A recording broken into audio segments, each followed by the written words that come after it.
folks, Gene Gallen here with the Chatham Journal. I'm here with Wes Durham, and we're going to talk about Chatham County's own Drake Powell.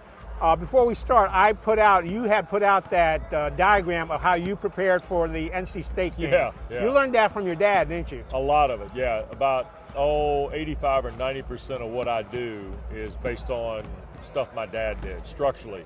Now, the sheets and the charts that I keep during the game, some of it's been manipulated.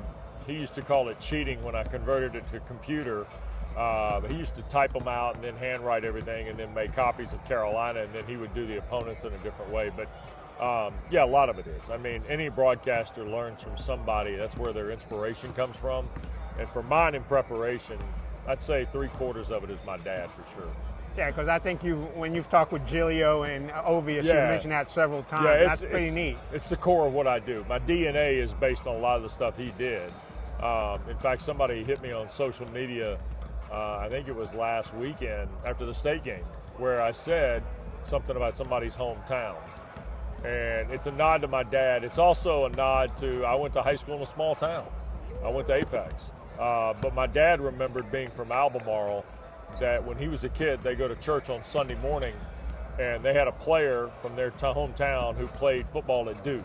And back in the day, the Duke radio broadcast was carried in Albemarle, and people would hear them refer to Albemarle on the air. And my dad remembers how warm that made people feel the next day that Albemarle had been mentioned on the air. So I'm probably guilty of it being the smaller the town, the more it's going to be mentioned. And for me in particular, because I've been in Atlanta for 30 years basically, Gene, I will mention the high school, not Atlanta. If the kid went to Douglas, if the kid went to Grady, if he went to Pace Academy, Westminster, Marist, Walton High School, Pope High School, wherever it is. I live in Cartersville, Georgia now, which is a small town, a football hotbed. So when a kid is from Cartersville who's playing in a college game like Evan Slocum of Wake Forest, I'll call him a former Purple Hurricane, because that's their nickname, and the people at home, they know. Well, talking about the people at home, I think somebody heard you mention that Drake Powell was only one of two players. Todd Saunders is the second. Todd Saunders of Wake Forest was the first. Right. And he played, as I recall it, it's interesting. I was coming into the arena today and saw Drake. And I said, do you know Todd Saunders at all? Because Todd Saunders, I think, was a freshman when I was a senior in high school. And Northwood and Apex didn't play very much then. They played a little bit in the 90s and 2000s, or no, in the 90s period, and then I think it kind of drifted away as they got to the 2000s. But I remember him being from Northwood High School in Pittsburgh. And when Drake was coming up, Corey Alexander, who has so much command of the transition from high school to college and on to the NBA, which is why he's such a valuable piece to ESPN and to our network for sure. Corey was telling me about Drake a couple of years ago, and said, he goes, oh yeah, he's from Pittsburgh, and he goes to Northwood, and he'll finish there, and then, you know, dad played baseball Carolina, that kind of thing. And I thought to myself, well, Todd Saunders is the only other player I can remember in the ACC from Northwood. And best I could tell in the research I did in the last couple of weeks leading up to the State Carolina game, he's still the only one. So Drake's the second. Yeah, I think you're right. And Todd actually, he made the Northwood Sports Hall of Fame. Oh, that's awesome. He was at that ceremony several years ago, and I actually got to meet him and record that. Yeah. The other interesting thing is Chris Forbes actually played the JV team back a bunch of years ago. I think he's about 30 now, and he played for Hubert when Hubert was the JV coach. Okay, so there you go. That's the only other Northwood guy, huh? Northwood guy that I know. Okay. Okay, you've been covering you've covered the last 3 UNC games. Yep. The one against SMU, NC State, and you're going to cover the one today against Cal. What's your sense of Drake as he started from the season to where he is now? Well, I had the Elon game at the beginning of the year, so I had his first game, right? I think there's no question he's ascending. I think the freshmen they've got here in particular, you know, when you start talking about Jackson and Powell, you're talking about the two most prominent freshmen Carolina has. I think where Drake is right on schedule. I think he's closing in on, you know, he's averaging double figures. He had the 17-point game, obviously, against SMU, came back, had nearly double figures Saturday against State. I think he's a guy who, as they go down the stretch, is going to take a bigger role of this. And I think when you're playing with somebody like R.J. Davis and you're playing with somebody like, you know, Trimble and Cadeau, I think you're going to get opportunities, and that's great for him. I'd say he's on schedule.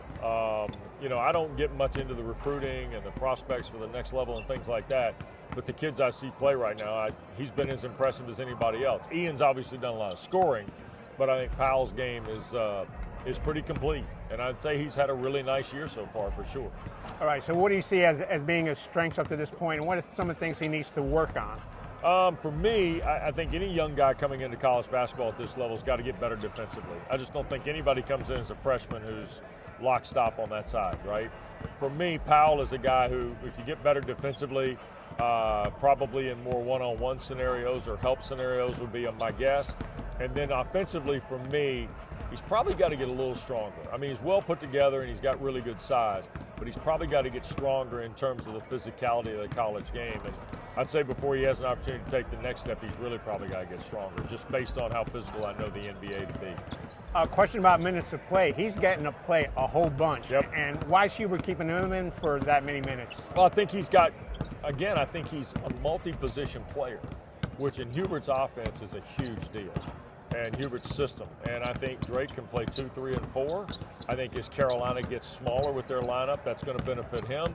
He'll play a little more inside, thus getting stronger, things of that nature. And I think it's going to help his overall development a whole lot. Back in Northwood, again, I shoot a lot in high school in Chatham County. Yeah. He was there for 4 years. He could have gone other places, Sure. but he enjoyed the experience in Northwood. It wasn't uncommon to see him at other sporting events, Yep. hanging out with other students.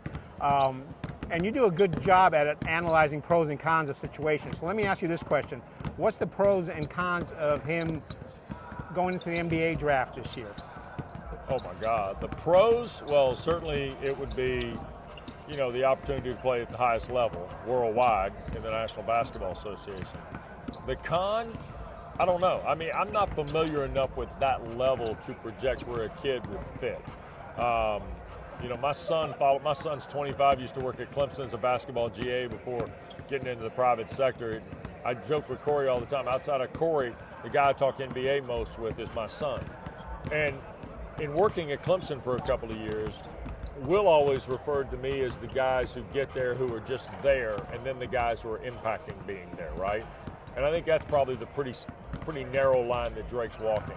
Can you be more than just there? Can you go there? If you're a first-round guy, you get guaranteed money. It's a really good situation. But look at Reed Shepard, who was drafted, 3rd overall last year by Houston. He's in the G League. He's going back and forth in the G League. I didn't know that till the other day. That's the thing I would be concerned about. Would there be value in today's landscape staying one more year at the collegiate level, then perhaps going? Maybe so.